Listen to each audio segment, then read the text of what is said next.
Hi Taurus, kumusta po kayong lahat? So yan Taurus, maraming salamat po pala sa walang sawang pagsubaybay sa ating pong mga reading, and kung ikaw ay bago pa lang sa ating channel, mag-subscribe na po kayo.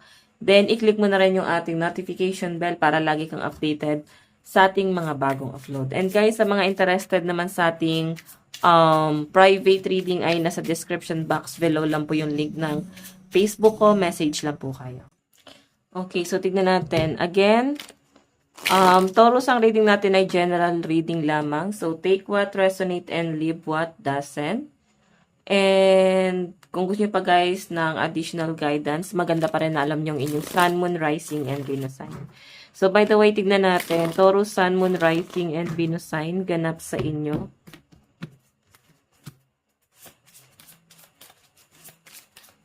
Okay.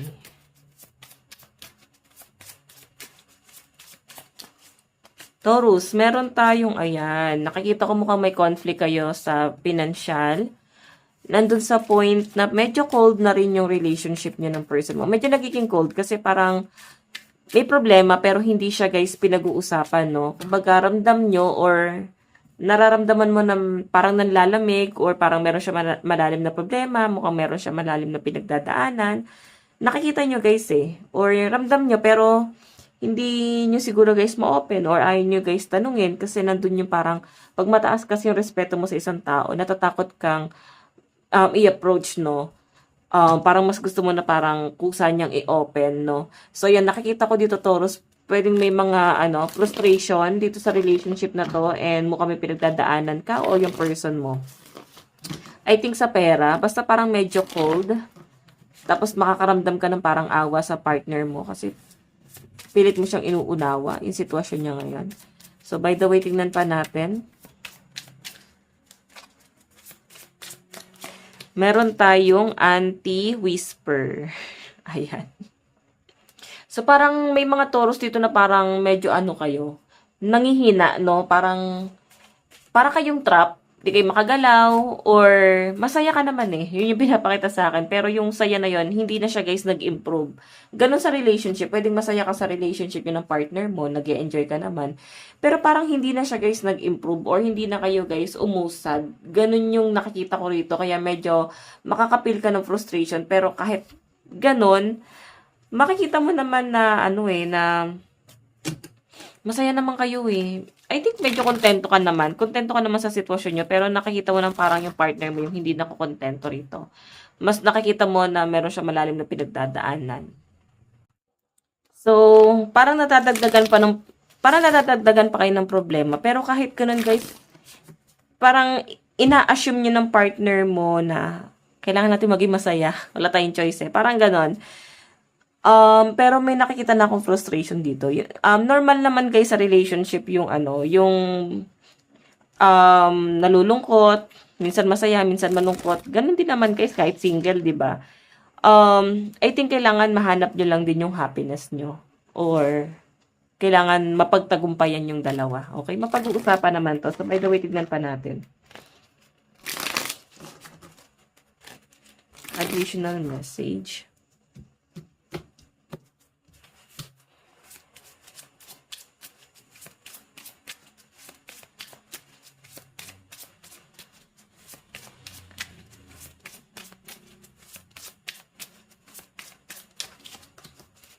Okay, may nakikita akong travel dito and more on communication. So, maaaring meron kayong malalim na pag-uusapan.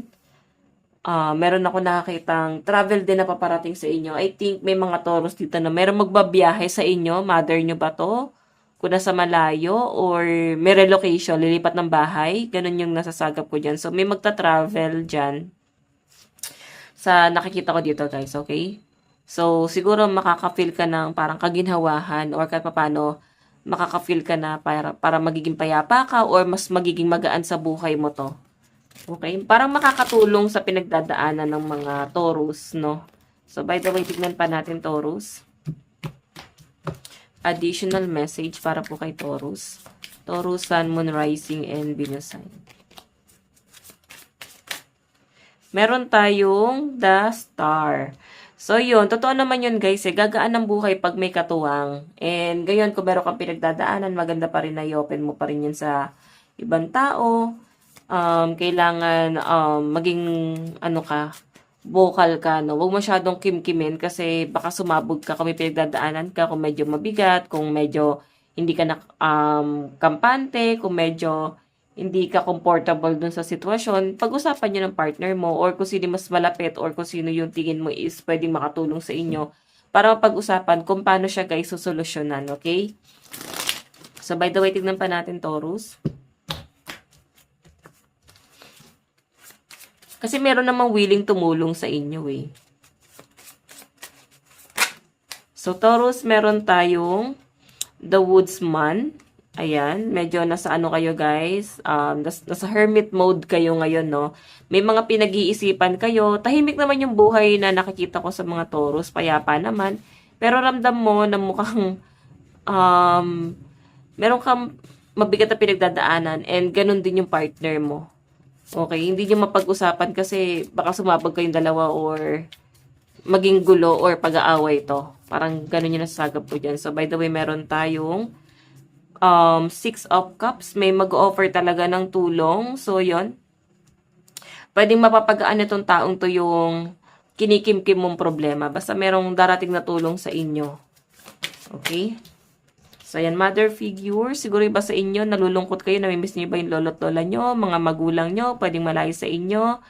Pwede kasi guys na bumukod na kayo, nagkaroon na kayo ng sariling pamilya. So, parang namimiss niyo yung kalinga nila. Okay? So, by the way, tignan pa natin.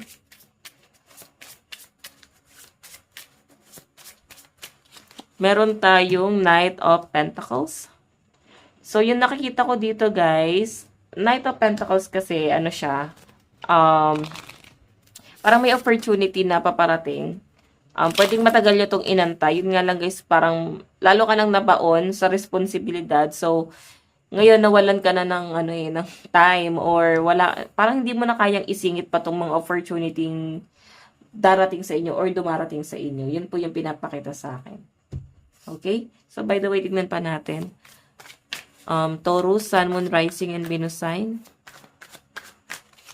Meron tayong Nine of Cups, wishes granted, plenty, happiness, wealth, comfort.